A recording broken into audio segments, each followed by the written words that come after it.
नमस्कार। Story cart में आप सुन रहे हैं श्री जगन्नाथ धाम से जुड़ी छोटी छोटी कहानियां, किंवदंतियां और मान्यताएं। इसी क्रम में आज की कहानी में जानेंगे कि भगवान जगन्नाथ जी को खिचड़ी भोग क्यों अति प्रिय है। महाप्रभु को रोजाना 56 भोग लगाया जाता है, जिसमें कई सारे व्यंजन और खाद्य पदार्थ शामिल हैं। व्यंजन के आधार पर श्री मंदिर में इसे 3 भागों में बांटा गया है। स्थानीय भाषा में इसे सकुंडी प्रसाद, सुखीला महाप्रसाद और निर्माल्य के रूप में जाना जाता है। सकुंडी महाप्रसाद, इसे एक तरीके से पूरी तरह पका हुआ ताजा भोजन समझ सकते हैं। इसमें भात, खिचड़ी भात, पखाला, मीठी दाल, सब्जियों की करी, अदरक जीरा मिले चावल, सूखी सब्जियां, दलिया आदि शामिल होते हैं। श्री मंदिर की रसोई में बड़ी संख्या में रसोइये इसका निर्माण करते हैं।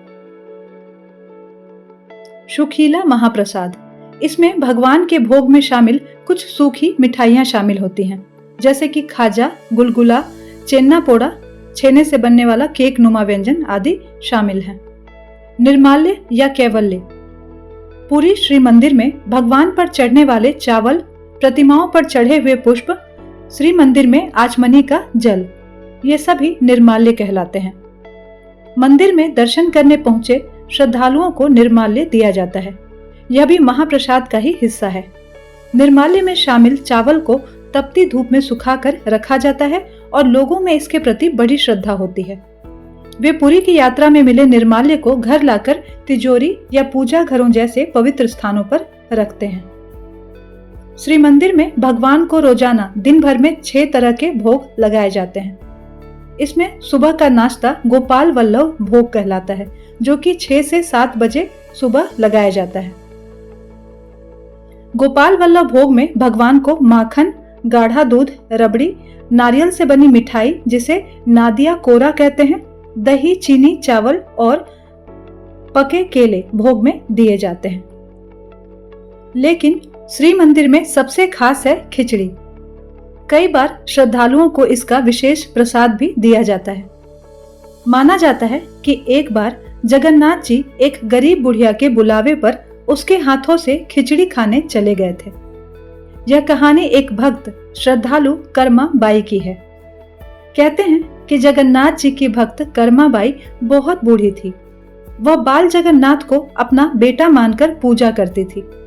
वह सुबह सुबह ही किसी बच्चे की तरह उन्हें तैयार करती और जल्दी से जल्दी खिचड़ी बनाकर उन्हें खिला देती, ताकि रात भर के सोए बाल जगन्नाथ को सुबह सुबह कुछ खाने को मिल जाए।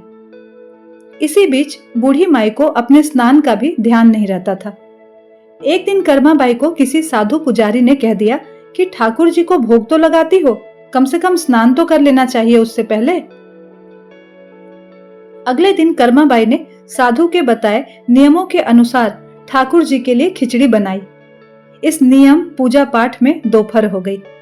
बूढ़ी माई ने खिचड़ी बनाकर ठाकुर जी को पुकारा। भूख से व्याकुल बाल जगन्नाथ खिचड़ी खाने आ गए और बोले कि आज बहुत देर कर दी माई, मुझे तो लगा रूठ ही गई हो आप। अपने सामने बाल जगन्नाथ को देखकर कर्मा बाई को भी सुध बुध नहीं रही। वह बहुत दुखी हुई कि आज मेरे बाल जगन्नाथ भूखे ही रह गए। अभी जगन्नाथ जी ने 2 कौर खिचड़ी खाई ही थी कि श्री मंदिर में दोपहर के भोग का आह्वान हो गया। वे वहां पहुंच नहीं सके। श्री मंदिर में एक और परंपरा है कि भोग अर्पण के बाद जल में प्रभु को मुख दिखाया जाता है। जब वह परछाई दिखती है तो इसे मान लेते हैं कि उन्होंने भोग स्वीकार कर लिया है। उस दिन भोग अर्पण के दौरान परछाई दिखाई नहीं पड़ी। पुजारी बहुत परेशान हुए। उन्होंने समझा कि मुझसे ही कुछ भूल हुई होगी, इसीलिए दोबारा जल में मुख दिखाया। इस बार परछाई दिख गई, लेकिन प्रभु के मुख पर खिचड़ी लगी हुई थी। असल में भगवान जल्दबाजी में मंदिर लौट आए थे। ये बात पुरी के राजा तक पहुंची। राजा भी बड़े चिंतित हुए।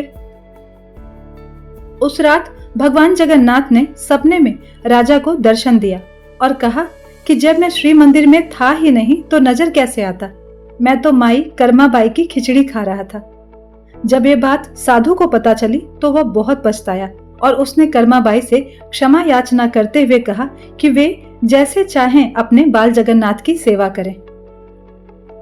कहानी का आशय यह है कि भगवान तो केवल भाव देखते हैं।